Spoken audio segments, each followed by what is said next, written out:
सबूत बेहद अहम हो जाता है दीपक, और ऐसे में हम लगातार इस वक्त मौजूद हैं मौलाना आज़ाद मेडिकल कॉलेज के बाहर। और हमारी मौजूदगी यहाँ पर इसलिए है क्योंकि कल लगातार 1.5 घंटे तक पोस्टमार्टम चला है और पोस्टमार्टम की आज रिपोर्ट सामने आएगी। सुल्तानपुर पुलिस यहाँ पर पहुंचेगी, लेकिन बड़ा सवाल लगातार यही बना हुआ है कि दिल्ली के कंझावला में उस रात आखिर हुआ क्या था, पूरा देश ये जानना चाहता है। और ऐसे में अब पुलिस और साथ साथ जो फॉरेंसिक टीम है वो एक सबूत पर नजर बनाए हुए है, लेकिन अब पुलिस के हाथ में एक ऐसा सबूत लगा है जो कि इस पूरी जो दर्दनाक घटना है, पूरी जो काली रात की कहानी है, उसका सच बयां करती है। आप भी देखिए।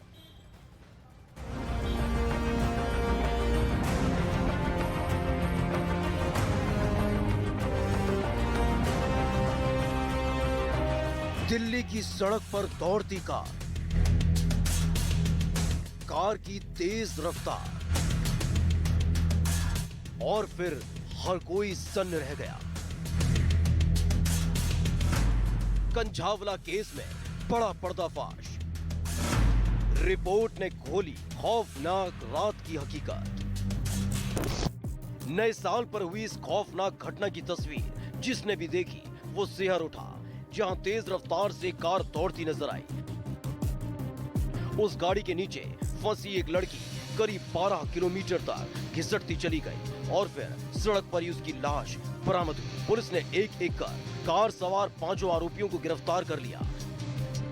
इस दौरान लड़की से दरिंदगी के आरोप भी लगाए गए, लेकिन एक रिपोर्ट ने उस खौफनाक रात की एक एक सच्चाई को खोल कर रख दिया है। आखिर क्या हुआ था उस रात? ये वो सवाल है जिसका जवाब हर कोई जानना चाहता है, क्योंकि उस रात की एक एक वीडियो लोगों के रोंगटे खड़े कर देती है। ऐसे में फॉरेंसिक टीम ने घटना से लेकर कार का एक एक नमूना लिया और दावा किया जा रहा है कि एफएसएल की टीम को कार के अंदर लड़की की मौजूदगी के सबूत नहीं मिले।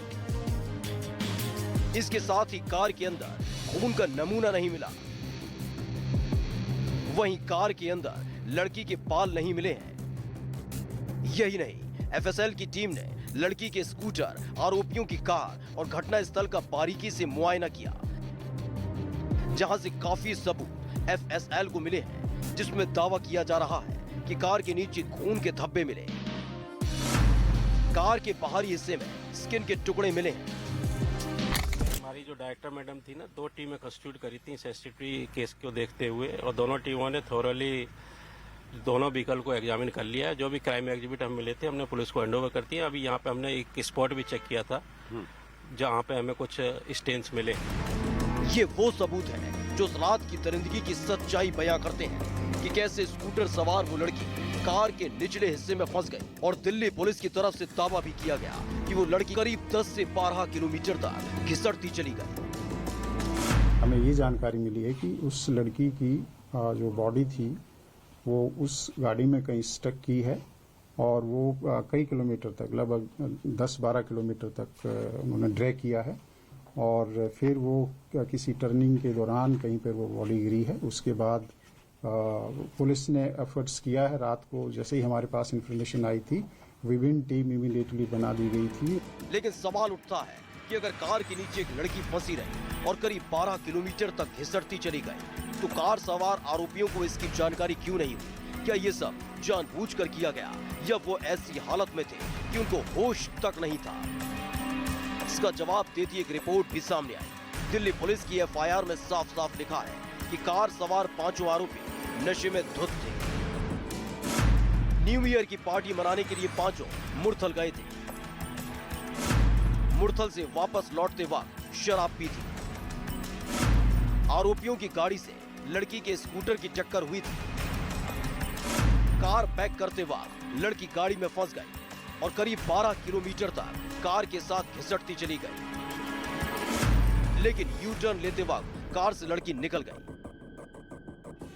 लेकिन तब तक उसने दम तोड़ दिया था। पूछताछ में यह भी सामने आया है कि कार ड्राइव करने वाले आरोपी को लगा था कि कार के नीचे कुछ फंसा हुआ है, लेकिन कार सवार बाकी लोगों ने कुछ भी नहीं कहा, तो वो कार तेज रफ्तार में चलाता रहा। फिलहाल पुलिस मामले के एक एक पहलू को तलाश रही है और उस रात का एक एक सच सामने लाने की कोशिश में जुटी हुई है। बयान थे उस पर पूरी तरह तो बिल्कुल दिल्ली की सड़कों पर जो दरिंदगी हुई है और जिस तरीके से एक बेटी तड़प तड़प के मर गई, उसके बाद से परिवार गुस्से में है, नाराजगी जाहिर कर रहा है और यही वजह है कि कल इस पुलिस थाने के सामने यहाँ पर हंगामा करता हुआ परिवार नजर आया है, इंसाफ की मांग कर रहा है। उनकी तरफ से कहा जा रहा है कि हमारी बेटी को इंसाफ मिलना चाहिए।